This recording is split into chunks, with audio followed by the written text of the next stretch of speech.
마태복음 6장 9절입니다. 그러므로 너희는 이렇게 기도하라. 하늘에 계신 우리 아버지여, 이름이 거룩히 여김을 받으시오며 나라가 임하시오며 뜻이 하늘에서 이루어진 것 같이 땅에서도 이루어지이다. 오늘 우리에게 일용할 양식을 주시옵고 우리가 우리에게 죄 지은 자를 사하여 준 것 같이 우리 죄를 사하여 주시옵고 우리를 시험에 들게 하지 마시옵고 다만 악에서 구하시옵소서. 나라와 권세와 영광이 아버지께 영원히 있사옵나이다. 아멘. 13절까지 봉독해 드렸습니다.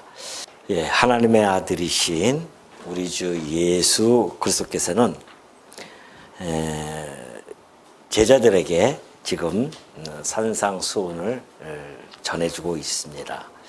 우리 지난 시간에 살펴보았듯이 바리새인들의 기도, 잘못된 외식적인 기도, 그리고 이방인들의 중언부언하는 기도에 관하여 언급을 하신 우리 주님은 하나님 자녀들이 해야 할 그 기도의 올바른 자세에 대해서 지난 시간에 가르쳐준 바가 있죠.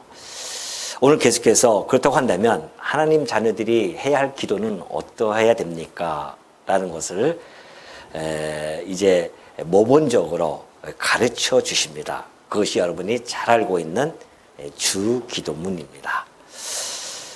오늘 우리가 살펴볼 이 주 기도문은 이제 하나님께서 그의 아들을 통하여서 하나님 자녀들이 무엇을 구해야 되는지를 잘 보여주는 그런 대목이 아닐 수가 없습니다.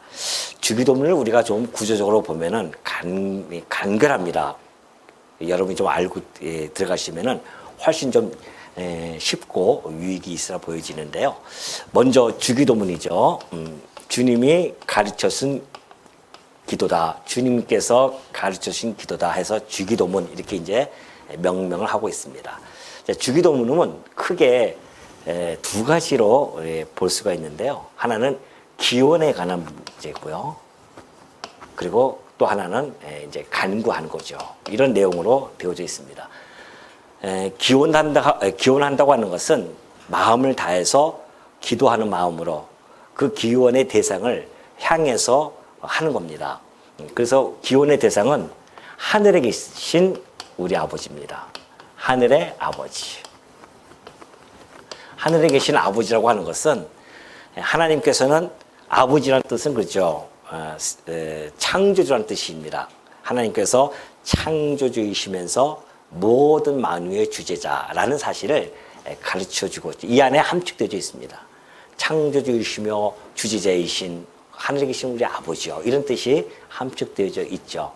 그리고 간구를 하게 되어지는데 간구는 크게 두 가지로 나눠집니다. 하나는 하나님에 관한 간구고요. 하나는 또 우리에 관한 그러한 간구로 되어져 있죠. 하나님에 대한 간구는 크게 또 세 가지로 나누집니다. 먼저 하나님의 이름이죠. 하나님의 이름을 거룩하게 해달라고 하는 그런 간구를 우리가 하는 것이고요. 두 번째는 하나님의 나라가 임하게 해달라고 간구를 합니다. 또 하나는 하나님의 뜻이 이루어지기를 그렇게 간구하죠. 이 내용을 보면은 이것은 하나님께 영광을 돌리는 그러한 내용으로 되어져 있습니다. 하나님께 영광을 돌리는 거죠. 하나님의 이름이 거룩히 여김, 그 나라가 임하게 되어지는 것, 뜻이 이루어짐으로 하나님의 영광이 드러나는 거 아니겠습니까? 이런 간구를 하고요. 그 다음에 이제 우리에 대한 그런 간구를 또 하는데 그것이 이제 양식이죠. 오늘날 우리에게 일용할 양식을 주시옵고 우리가 우리에게 죄진 자를 어떻게 하라? 죄 용서해 주어라. 그런 것이고 우리의 죄를 용서해 달라는 것. 또 하나는 마지막 뭐죠? 뭐예요? 시험에. 그러니까 사단이죠. 이 사단의 악으로부터 우리를 지켜달라, 승리하게 해달라 이런 뜻을 가지고 있습니다. 이것은 이제 우리들이 이 땅에 살아가면서 필요한 것들입니다. 자, 이 주기도문이 이렇게 간결하게 간단하게 이렇게 되어 있습니다. 근데 이제 마지막에 이제 그러죠. 마지막에 보면은 그의 나라와 권세와 영광이 아버지께 있다고 하죠. 그러니까 이 모든 것들이 그의 나라가 그의 권세로 이루어지고 그런 말미암아 영광이 나타납니다. 그걸 누구에게? 하나님께 돌린다. 이것이 곧 찬양의 내용입니다. 그러니까 이 주기도문은 처음과 끝이 다 이 주기도문의 궁극적인 목적은 하나님 영광입니다. 하나님 영광을 찬양하기 위한 그러한 기도가 이 주기도문에 담겨져 있다는 것이죠. 자, 오늘 우리가 이제 살펴볼 내용은 지금 아마 여기까지만 아마 살펴볼 것 같아요. 시간적으로. 그래서 먼저 기원에 대한 우리가 어떤 마음을 가지고 누구에게 기원을 해야 되는지를 지금 잘 보여주는데요. 9절에 나타납니다. 그러므로 그러죠. 앞에 이야기했듯이 외식하는 자와 같이 하지 마. 그리고 이방인처럼 중언부언 기도하지 마. 이방인들은 뭔지 모르고 막 그냥 기도해요. 기도의 대상이 누군지도 모르고 오로지 그냥 그 기도가 이루어지기를 그냥 기도하죠. 우리가 이렇게 돌 앞에 가서 막 엎드리고 기도하는 것도 중언부언 기도하는 모습입니다. 우리 주님은 오셔서 하나님의 자녀는 그렇게 기도하는 거 아니라는 겁니다. 그러면서 기도를 직접 가르쳐 주시잖아요. 이런 종교가 없습니다. 하나님께서 당신을 향하여 간구할 때 너희들은 이런 걸 간구해야 돼 라고 가르쳐 주는 데가 없잖아요. 그 종교가. 인간이 자기의 탐욕에 의해서 기도의 간구 내용을 적어가지고서는 기식하지 못하는, 호흡하지 못하는 어떠한 대상을 향해서 일월성신이라든가 어떤 큰 고목나무라든가 뭐 성황당 이렇게 지어놓고 기도하는 것은 이 이방인들이 이 어리석은 그런 모습입니다. 그러나 하나님께서는 당신이 살아 존재하고 계시기 때문에 당신의 사랑하는 백성들이 무엇을 구해야 되는지를 잘 밝혀주는 것이 주기도문이라고 했죠. 그래서 그러므로 이렇게 기도하지 말고 그럼 어떻게 해야 됩니까? 그러므로 너희는 그래요. 너희는 누굽니까? 1차적으로는 지금 제자들이죠. 제자들에게 또 궁극적으로는 모든 오고 오는 세대 곧 성도들을 향해서 하는 이야기입니다. 그러니까 하나님께 기도할 수 있는 그 주체는 성도입니다. 그러나 이것도 엄밀히 따지고 보면은 사실은 우리가 기원을 한다거나 간구를 하는 것은 아버지와 아들 간의 관계 속에서만 가능합니다. 친아들이죠. 그러니까 옆집에 있는 아들이 내게 간구한 데서 우리가 들어주지 않잖아요. 물론 뭐 사탕 하나 달라면 줄 수는 있지. 그러나 아빠 나 집 좀 주세요 하면은 아저씨 나 집 좀 주세요 하면은 주겠습니까? 그게 안 된단 말이죠. 그러니까 그 아버지와 아들의 관계성만을 가지고 있어야 간구가 이루어지는 겁니다. 그러니까 아무나 간구가 안 돼요. 그러니까 여러분 보십시오. 이 주기도문을 할 때에 세상 사람들이 합니까? 안 해요. 그들은 그거 할 필요가 없어 이렇게 이야기할지 모르지만은 할 수가 없어요. 주기도문은 아무나 하는 것이 아닙니다. 하나님의 아들들만이 가능해요. 그러니 여러분 이 기도라고 하는 것이 얼마나 이게 힘이 있는 겁니까? 그래서 너희는 그러죠. 근데 하나님의 아들만이 할 수 있는데 참 아들은 누구십니까?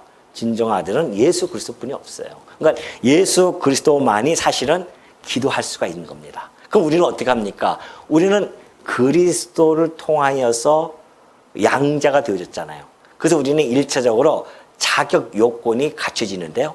예수 그리스도를 그의 그 구속함을 통해서 우리가 하나님과 화목하게 되어졌습니다.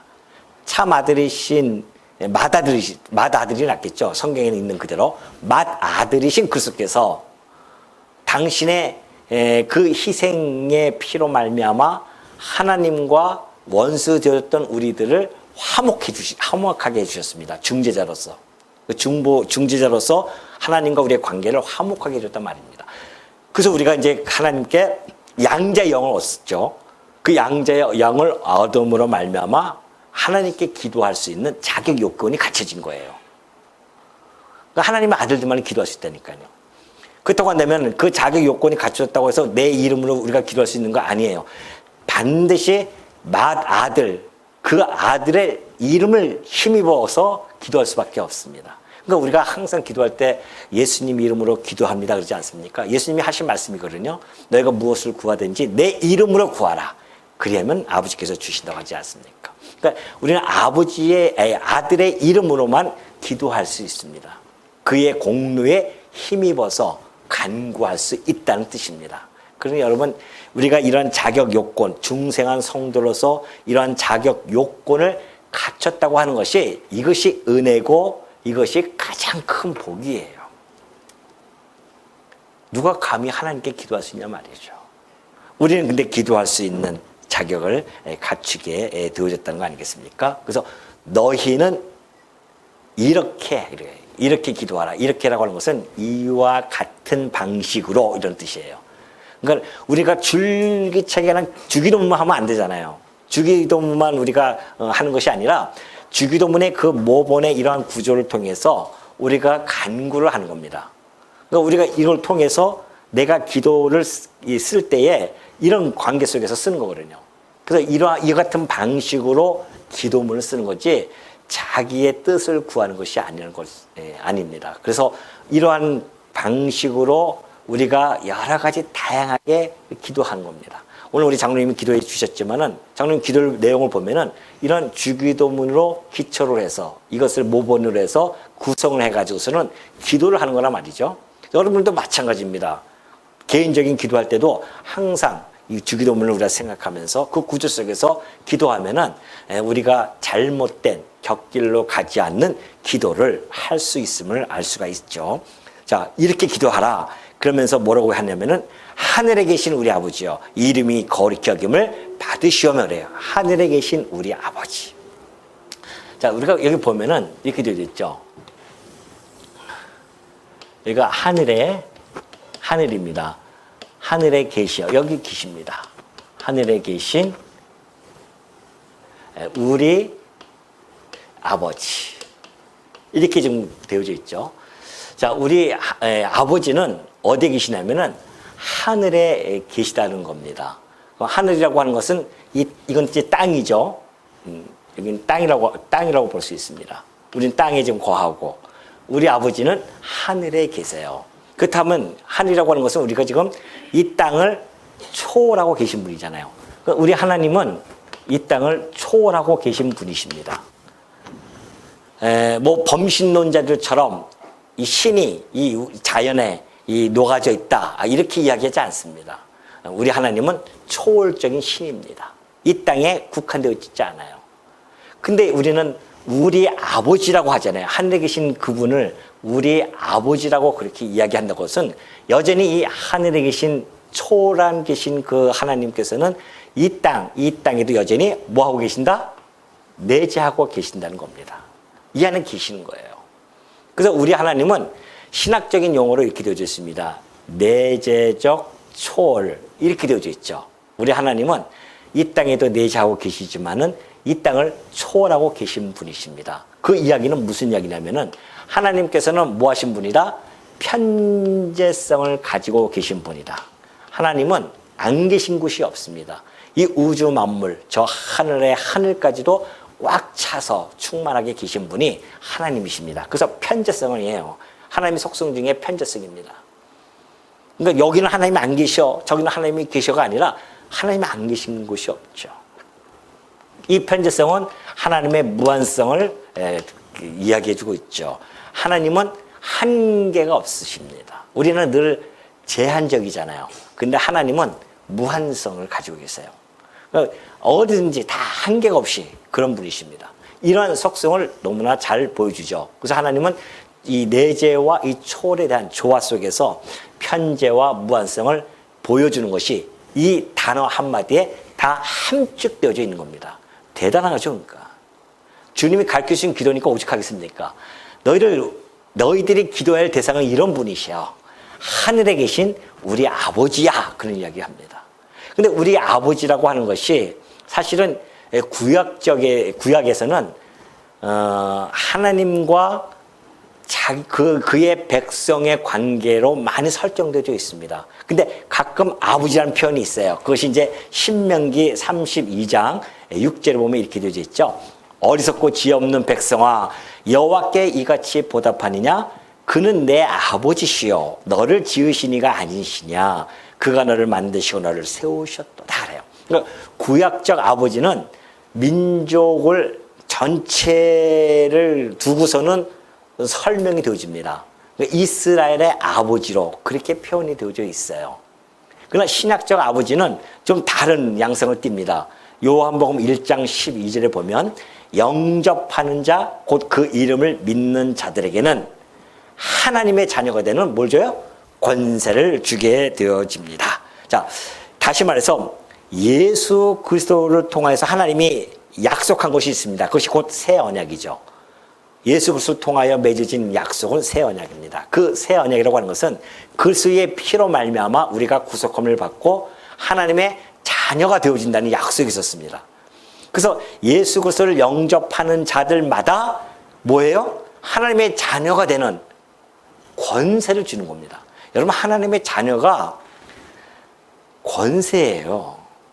그냥 뭐 우습게 그냥 저 옆집 아저씨의 그 내가 양자로 들어가서 나 호적에 들어가서 그냥 아들인가 보다 이렇게 생각하시면 이건 정말 이 하나님의 자녀의 권세를 잃어버리고 살아가는 겁니다. 하나님의 자녀의 권세라고 하는 것은 하나님의 자녀 아무나 되는 거 아닙니다. 오늘 여러분이 지금 하나님의 자녀로 여기 앉아 있잖아요. 그거 하나만 가지고도 여러분은 평생을 어떻게 해요? 어떻게 사셔야 됩니까? 예? 감동과 감격과 감사하면서 살아가야 됩니다. 그거 하나만 가지고도 내가 무엇이 간데 내가 어떻게 하나님의 자녀가 되었냐 말이죠. 이 권세를 얻을 수가 있겠냐 말이죠. 그것이 바로 누구로 인해서? 예수 그리스도로 인해서. 하나님이 이미 일찍이 그 약속해 줬단 말입니다. 그래서 우리는 이제는 구약 때는 하나님과 그의 백성의 관계라고 한다면 이제는 철저하게 아버지와 아들의 이러한 친밀한 관계로 발전되어진 겁니다. 그래서 우리가 예수 그리스도를 붙들고 있을 수밖에 없는 이유가 거기에 있습니다. 우리는 예수 그리스도가 없으면 하나님의 자녀가 되어질 수 없잖아요. 그래서 우리가 지금 하나님의 자녀로서 지금 살아가게 되어진 것이죠. 그렇기 때문에 그렇다고 한다면은 우리가 이 땅에 살아가면서요. 자, 이 땅이고 분명한 간극이 있습니다. 그렇기 때문에 우리가 바라봐야 할 곳이 어디 있는가? 우리 아버지가 계신 곳 아니겠습니까? 그래서 우리는 이곳을 많은 우리의 믿음의 선진들은 본향이라고 그렇게 믿고 살아갔습니다. 이게 본향이에요, 하늘이. 여러분의 본향은 어디라고요? 하늘입니다. 뭐 청주 이렇게 얘기하지 마십시오. 제발 좀. 우리의 본향은 하늘이에요. 그러면 이 땅에서의 우리의 삶은 무슨 삶입니까? 나그네 삶이죠. 너무나 잘 알고 계시네요. 우리에게 주어진 나그네 삶은 몇 년입니까? 7, 80년이에요. 나그네 삶입니다. 우리의 믿음의 선진들이 뭐라고 했습니까? 우리는 나그네의 삶을 살고 있습니다. 그러면서 그들은 그 나그네 삶을 살면서 어디를? 본향을 바라보면서 살아왔고 이 본향을 그리워하면서 살아갑니다. 왜? 이곳은 우리가 영원히 있을 곳이 아니에요. 이 땅은 없었고 쇠하고 없어질 곳이고 우리 하나님께서 우리 아버지께서 계시는 이 하늘은 영원히 썩지 않고 쇠하지 아니하고 없어지지 않을 그런 나라입니다. 그러니 여러분이 우리가 여기에 치심을 하고 살아야 됩니까? 여기에 치심을 하고 살아야 됩니까? 예? 여기는 가보지 않았으니까 아직 뭐 믿음이 잘 믿지 못하겠습니까? 그래도 무슨 말 굴러도 어디요? 이승 뭐라고 하죠? 정말 그렇게 살고 싶습니까? 세상 이것이 없으면은 그렇게 생각할 수도 있습니다. 오늘 우리에게는 이 본향이 있는 사람들이에요. 본향을 바라보면서 살아가는 사람들입니다. 우리 아버지가 계신 그곳을 아들이 있어야 할 곳은 어디예요? 아버지 곁에 아닙니까? 그러니까 우리는 이 하늘에 계신 우리 아버지를 바라보면서 이 땅을 우리는 지금 나그네 삶을 살아가면서 그리워하는 거 아니겠습니까? 그래서 그것을 너무나 잘 알고 있는 어떤 시인은 시편 73편 23절에서 그렇게 이야기합니다. 내가 항상 주와 함께하니 주께서 내 오른손을 붙드셨나이다. 주의 교훈으로 나를 인도하시고 후에는 영광으로 나를 영접하시리니 이 땅에 살아가는 동안에 주의 교훈으로 나를 인도하여 주시옵소서. 주의 말씀으로 나를 인도하여 주시옵소서. 그 후에는 영광으로 나를 영접하실 것입니다. 하늘에 계신 아버지께서 나를 영접하실 것입니다. 그러니 하늘에서는 주 외에 누가 있겠냐 말이죠. 우리 하나님뿐이 없죠. 그리고 땅에서는 주밖에 내가 사모할 일이 없습니다. 이 나그네 길에서 우리가 사모할 자는 우리 아버지를 사모하면서 살아가는 거 아니겠습니까? 이것이 성도예요. 생각을 복잡하게 생각하지 마세요. 이 땅에 이 나그네 길에서 잠시 왔다가 살아가면서 너무 복잡하게 생각하지 마세요. 단순화시키라고 제가 말씀드리잖아요. 항상 성도는 단순합니다. 단순하다고 하니까 아무 생각 없이 살아가는 것이 아니에요. 단순하다고 하는 것은 오로지 누구만, 하나님만, 우리 아버지만 다 생각하고 살아가는 겁니다. 그것이 성도지. 이 땅에서 복잡하죠. 아버지를 배제해버리면 이 세상은 너무나 복잡합니다. 해결 못할 일도 너무나 많고 이해하지 못할 일도 너무나 많습니다. 그러니 이 땅에 살아가면서 얼마나 힘들겠어요. 나그네끼리. 그러나 우리가 한 곳으로만 집중하면, 우리의 시야를 저 하늘에 계신 우리 아버지에게 향한다고 한다면은, 그 본향을 향해서 오늘도 내가 나그네 한 걸음을 살아간다고 한다면은, 이 땅에서 비록 내 방 한 칸 산다 할지라도 뭐가 그렇게 창피하고 힘들고 그렇습니까? 우리 아버지가 계신 곳에는 내가 거할 집이 너무나 많다고 했는데, 이것을 바라보고 우리는 살아갔는데, 이 땅에서 좀 못 산들 한들 우리에게는 영원한 것이 있는데, 그걸 바라보고 살아가는 성도들이 이 땅에서 어깨가 푹 처져가지고 살아갈 필요가 있겠냐 말이죠. 근심 걱정할 필요가 뭐가 있어요? 나그네 길이에요. 잠시 왔다 가는 겁니다. 다 두고 떠날 것들이에요. 여기다가 그냥 마음을 갖다가 그냥 영원히 살 것처럼 착각하고 살지 말라 말입니다.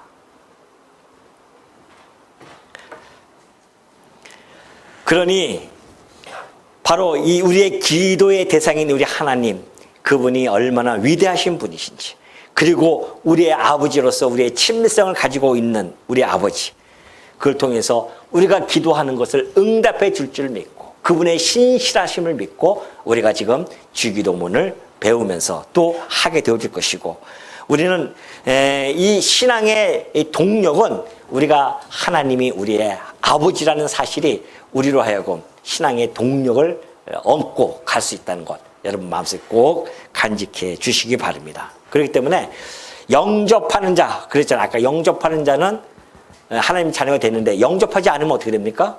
거절해요. 하나님 주신 호의, 이 은혜를 베푼 것을 내가 거절해버린다. 그러면 그대로 그냥 마귀의 자녀로 살다가 끝나는 겁니다. 얼마나 끔찍합니까? 마귀의 자녀로 살다가 마귀의 수중에서 마귀와 함께 저 지옥불에 던져지는 그러한 삶이었던 우리를 하나님께서 그리스도를 통하여 하나님의 자녀가 되는 권세를 주어서 이토록 아름답고 고상한 삶을 살아갈 수 있도록 해줬다는 하는 은혜, 여러분이 날마다 찬양하고도 남음이 모자르지 않겠냐 말이죠. 자, 그러면서 이름이 거룩히 여김을 받으시오며 그렇습니다. 이름이라고 하는 것은 성경에서 나타나는 이름은 존재의 어떤 인격을 잘 설명해 주고 있죠. 예를 들어서 이삭 하면 웃음이라 뜻 아니겠습니까? 아브라함 하면 열국의 아비, 이런 뜻을 가지고서는 그 존재하는 그 인격의 모습을 잘 보여주고 있는 것이 이름입니다. 그렇다고 한다면 하나님도 정말 이름이 가지고 계시지 않습니까? 최초의 이름은 하나님이십니다. 왜? 그의 이름은 여호와라는 이름을 가지고 있죠. 근데 그 여호와라는 이름에는 하나님의 존재와 그 본질이 그 안에 잘 함축되어져 있고, 하나님의 그 본질 전체를 잘 의미해 주는 것이 바로 그 이름이 담겨져 있죠. 그러니 우리 인간들 이름과는 전혀 차원이 다릅니다. 그래서 우리가 기도할 때 아버지요, 하나님 이름, 그 여호와 이름, 물론 보통 명사로서의 그 이름은 많이 있습니다. 뭘 엘사다이라든가 전능자라든가 엘로힘이라든가 뭐 이런 이름들은 많이 있지만, 하나님의 고유 명사는 곧 여호와 하나님 이름뿐이 없습니다. 그렇기 때문에 그 여호와에는 여러 가지 세 가지 의미가 있다고 제가 말씀드렸죠. 존재의 의미가 있고요. 그 다음에 사역적인 의미가 있고 또 하나는 속성의 의미가 있습니다. 이것이 여호와의 이름에 담겨져 있죠. 자, 존재의 의미라고 하는 것은 여호와라는 그 이름에는 스스로 존재하고 계신다라는 뜻을 가지고 있습니다. 다시 말해서 자존자죠. 스스로 존재하고 계신다. 그 여호와 이름에는 이런 의미가 있어요. 존재의 의미가. 또 사역적인 의미가 있습니다. 하나님 여호와는 언약하시고 언약대로 이루시는 분이시다. 언약을 성취해 가시는 분이시다. 그런 의미가 가지고 있고요. 속성적으로는 그 언약대로 이루시기 때문에 하나님은 그 속성을 통하여 당신의 전능하심, 당신의 주권, 당신의 신실하심 등등등등 이런 속성들이 여호와 이름에는 담겨져 있어요. 그러니 여호와의 이름을 어떻게 해요? 거룩히 여김을 받으시오며 그래요. 하나님께서는 당신의 이름을 당신이 스스로 거룩하게 해나가고 계시죠. 그걸 우리는 알고 있기 때문에 하나님 당신의 이름대로 정말 스스로 존재하시는 하나님께서 언약하셨사오니 그 언약대로 이루어짐으로 말미암아 그 언약 속에서 언약을 이루어주는 가정 속에서 이런 속성의 영광들을 보여주시고 그러고 말미암아 하나님이 거룩한 분이심을 저희들하고는 완전히 다른 구별되어진 분이심을 하나님 드러내 주시옵소서. 이런 기도입니다. 그렇기 때문에 이 주체가 이제 하나님께서 그 일을 행하시길 원해서 우리가 이렇게 기도를 해가고 있죠. 일찍이 이제 호세아 12장 5절을 보면 이렇게 되어 있어요. 여호와는 만군의 하나님이시라.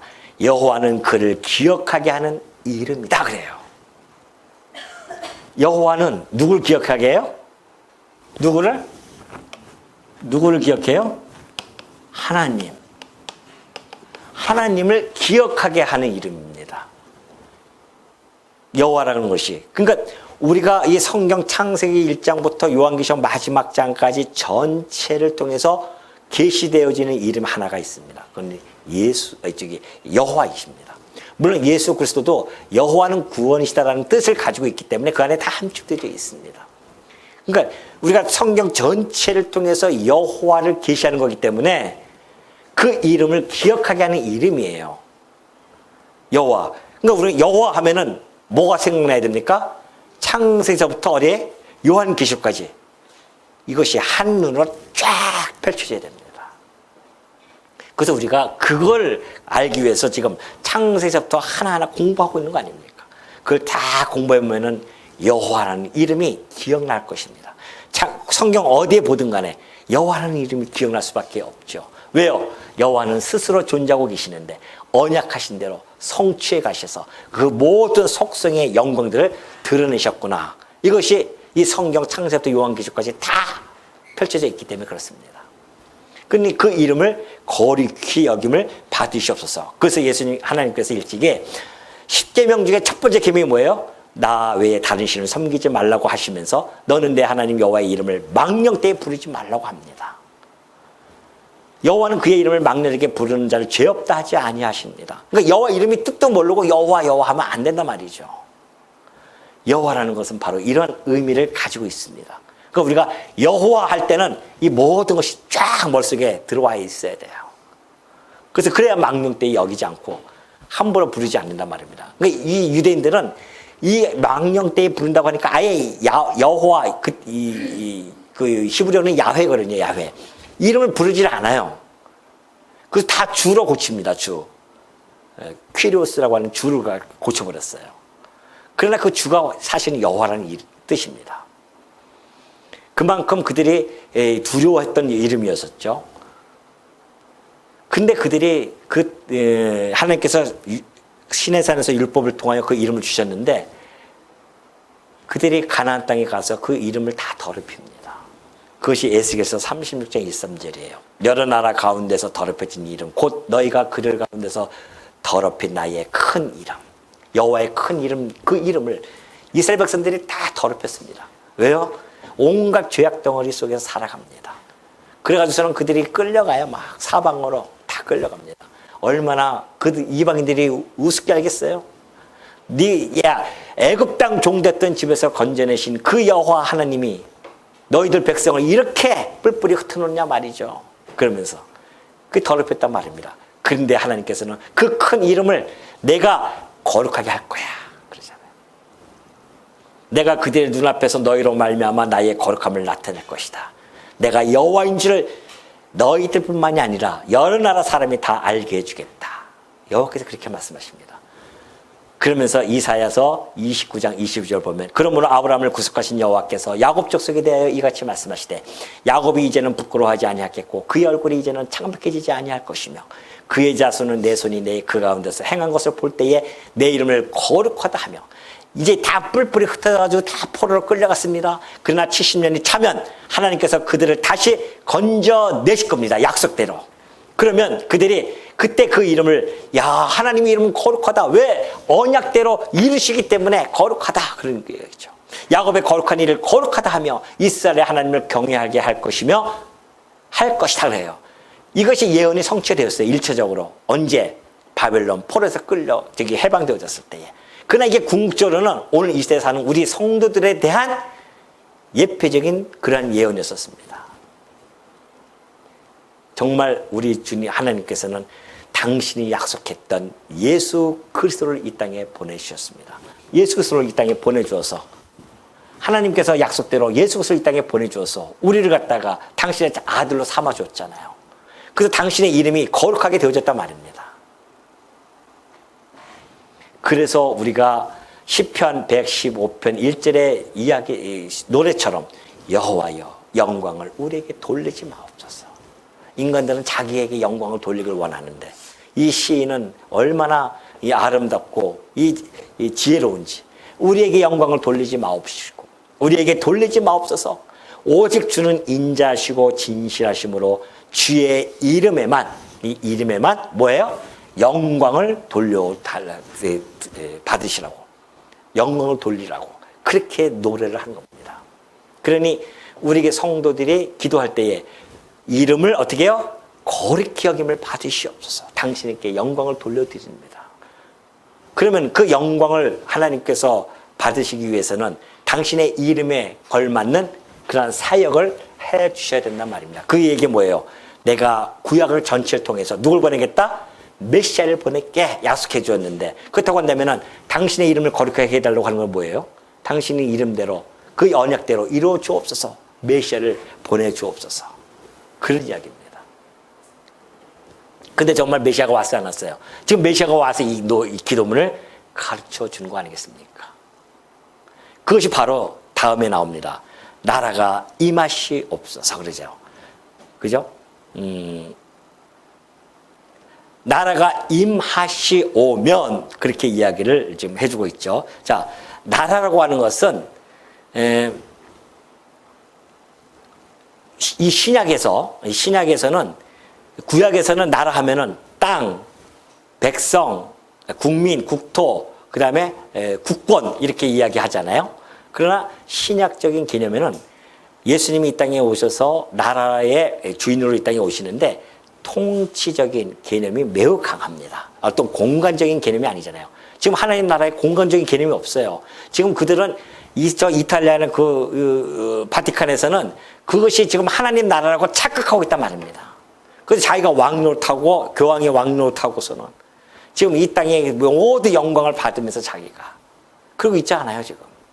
대단한 것처럼 그 나라가 완전히 형성돼 가지고서는 그게 하나님 나라라고 착각한단 말입니다. 아니에요. 이 땅의 하나님 나라는 그러한 형식으로 존재하지 않습니다. 이 땅에서는. 그것은 이 다음에 종말적인 그런 나라예요. 종말적에는 하나님 나라가 실질적으로 백성과 새하늘과 새 땅과 그리고 만왕의 왕신 그리스도께서 다스리는 나라. 이것이 종말에 가서 완성되어지고요. 이 땅에서는 그런 형식으로 나타나는 것이 아니라 나라가 임한다고 하는 것은 하나님 곧 그리스도가 통치가 이루어지기를 요원하는 겁니다. 그걸 기도하는 거예요. 통치해 주옵소서. 우리가 이걸 어떻게 보면 알 수 있냐면은 마태복음 12장 28절. 이제 예수님께서 이 말씀을 해주시고요. 이제 뒤에 가서 놀라운 역사를 펼치십니다. 하나님의 아들로서 막 펼쳐주세요. 그러나 내가 하나님의 성령을 힘입어 귀신을 쫓아내는 것이며, 막 귀신도 쫓아내요. 인간들 귀신도 못 쫓아내고 거기에 늘 사로잡혀 있었는데 하나님의 아들은 와서 귀신 한마디로 귀신아 나가라 하면 나가버려요. 그러니까 많은 바리새인들이 야, 저 귀신의 왕 아니야 혹시? 그러니까 예수님이 야, 집안끼리 서로 싸우면 그 집에 어떻게 세우겠느냐 이 바보들아, 그런 이야기하죠. 그러면서 하신 말씀이에요. 하나님의 성령을 내가 힘입어서 귀신을 좀 쫓아내는 것인데, 그렇다고 한다면 이미 하나님의 나라가 어떻게 해요? 이미 너에게 임하였느니라 그래요. 그러니까 하나님의 나라가 통치가 이 땅에 임한다고 하는 것은 우리 지금 죄악, 이 사단의 권세에 놓여져 있는 자들, 공중 권세를 잡은 그 사단에 다 놓여져 있어요. 그들로부터 해방시킨단 말입니다. 어떻게? 그리스도의 통치함이 시작되어져서 우리를 갖다가 중생시키시고 회심시키시고 신앙을 갖게 하고, 그리고 하나님의 자녀로 삼아 주어서 이 땅에 살아가면서 거룩하게 삶을 살아갈 수 있도록 그 모든 통치를 해 나가는 것, 그것이 나라가 임하는 뜻입니다. 그러니 마태복음 12장 29절 그러잖아요. 사람이 먼저 강한 자를 결박하지 않고 있어요. 어떻게 그 강한 자의 집에 들어가 그 세간을 강탈하겠느냐. 결박한 후에야 그 집을 강탈한다고 그러죠. 강한 자가 사단의 권세를 완전히 딱 결박을 해버려야 됩니다. 그래서 우리가 지금 이렇게 하나님의 자녀가 된 거예요. 예수님께서 그런 권세가 없으시면 우리는 사단의 손아귀에서 빠져나올 수가 없습니다. 어떻게 빠져나옵니까? 사단이 얼마나 강력한데 이 공중 권세를 잡아버렸다니까요. 아담의 타락으로 말미암아 아담의 그 세력, 그 권세를 완전히 자기가 장악해가지고서는 여러분들 거기서 한치도 벗어날 수 없었습니다. 그런데 우리 주님, 만왕의 왕이신 그리스도께서 이 땅에 오셔서 사단의 권세를 완전히 결박해버립니다. 그리고 여러분을 하나하나 좀 뽑아내신 거 아닙니까? 통치해 가신 건다 말이죠. 그러니 이미 어떻게 해요? 이미 자, 하나님의 나라, 창세전에 하나님의 나라가 작정이 되어졌습니다. 그리고 예정이 되어졌어요. 뭐가? 하나님의 의가, 당신의 의로 그 나라를 세워줄 것을 이미 예정해 놓았습니다. 작정과 예정이 되어졌어요. 이것을 하나님께서 구약에서 어떻게 해요? 언약을 해줬습니다. 언약. 아담에게, 아담이죠.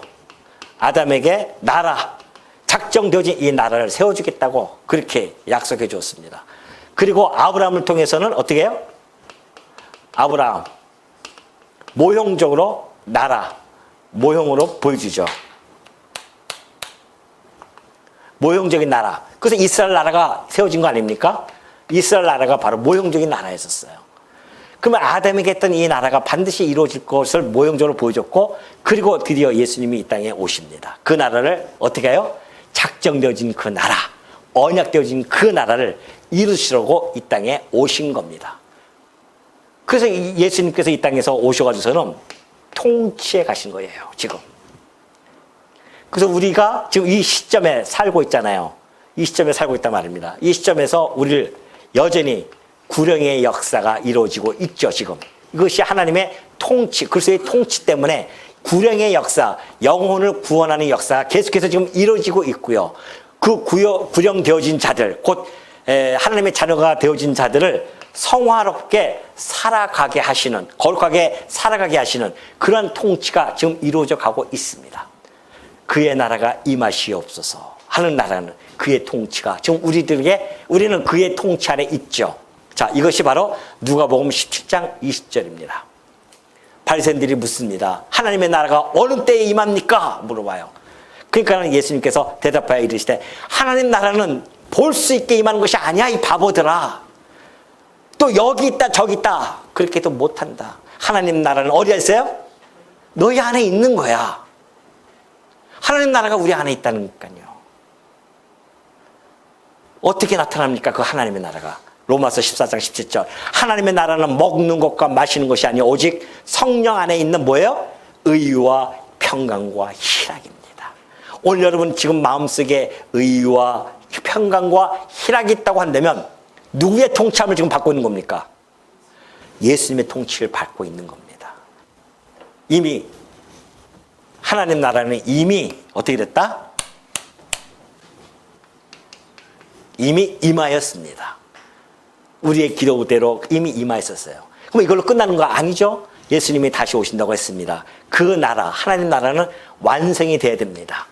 그렇기 때문에 아직 오지 않았어요. 우리는 이 때에 지금 21세기에 살고 있죠. 이미 하나님 나라는 왔지만은 그러나 아직 완성은 되어지지 않았습니다. 우리가 지금 이 삶 가운데 살아가고 있는 거죠. 우리는 이 땅에 살아가면서 그리스도의 통참을 받고 의와 희락과 화평을 누리면서 살아가는 존재들입니다. 우리는 지금 사단의 권세에서 벗어나서 하나님의 뜻을 따라서 살아가는 자들이에요. 그것이 바로 하나님의 통참을 받는 증거입니다. 오늘 여러분이 이 땅에 이곳에 와서 지금 이 말씀을 듣고 하나님께 감사와 찬양을 드리고 이 모든 것들이 지금 뭐가 되어졌다? 하나님의 나라가 이미 여러분 마음속에 어떻게 했다? 임한 줄 믿습니까? 임한 거예요. 그리스도의 통치가 여러분에게 지금 함께하고 계신단 말입니다. 이 놀라운 사실 여러분들이 마음속에 꼭 간직하시고 그리스도의 통참을 받는 자들로서 그리스도께서 무엇을 기뻐하시는지를 날마다 바라보시면서 이 하늘에 계신 우리 아버지에게 그 이름이 거룩하게 여김을 받고 그의 나라가 임하시는 것 이미 임했지만 우리는 여전히 완성되어질 그 나라, 이 나라는 완전히 실체적인 나라입니다. 그에게는 백성이 있고 거기는 새하늘과 새 땅이 있고 거기에는 그리스도의 통참이 있다는 것, 이것을 우리가 알고 종말입니다. 종말에 완성될 그 하나님 나라를 대망하면서 이 현재 삶 속에서 여전히 우리는 복음에 합당한 그런 생활을 살아가고 그러면서 우리 이 악의 세력과 사단의 세력과 싸워 승리하시는 주의 백성 하나님의 자녀들이 되어지시기를 당부드립니다.